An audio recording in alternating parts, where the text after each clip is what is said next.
that I was listening to was about sex, drugs, or violence, and that it was pretty much basically crap compared to what I remember listening when I was a kid.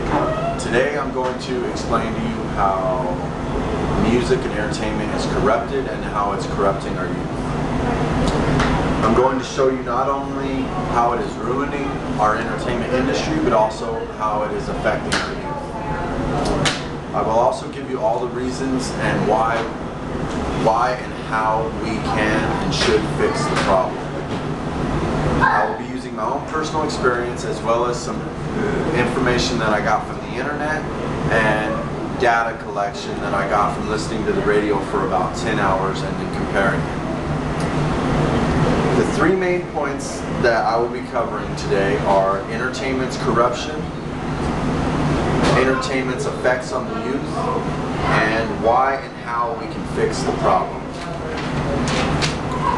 Okay, entertainment's corruption. Music revolves around drugs and violence and has for quite some time.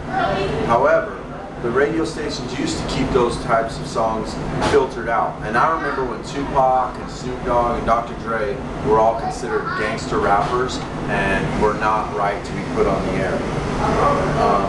They were filtered out, were not allowed to be played because they were inappropriate.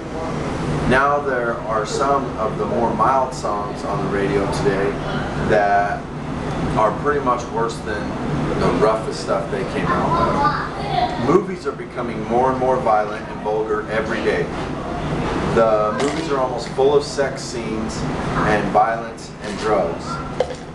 From stats.org, I got this graph that shows from 1998 to 2002, TV violence jumped in the time slot of 8 to 9 p.m.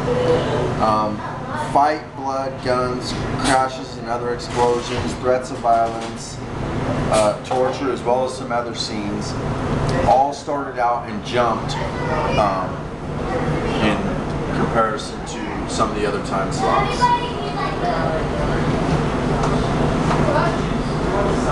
From 1998 to 2002, the fight scenes and all the other scenes I mentioned jumped from numbers of 2 to 10% every year.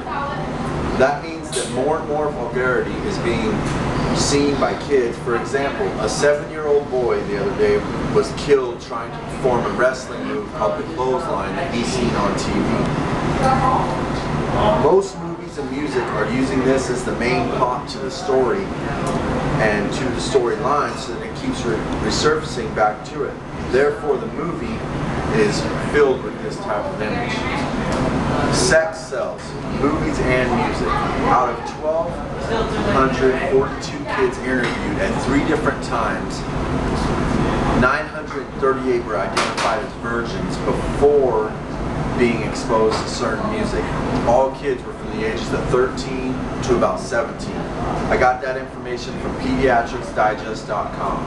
This is a growing trend that continues to get worse and worse every single year, not only in music, but in movies and TV shows as well.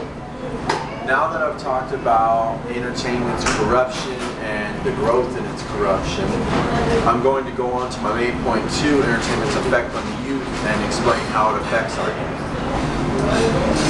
Crime rates rise more and more every year, and for that I'm going to use this graph and show you that from the years of 2001 to 2009, crime rates among youths accumulated. In 2001 it was 9% of the crime rates, and they all rose every year up to 2009.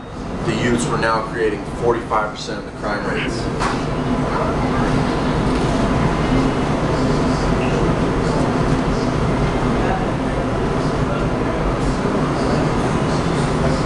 There are actually peaking right now at 800 total violent crimes by youth in a single year.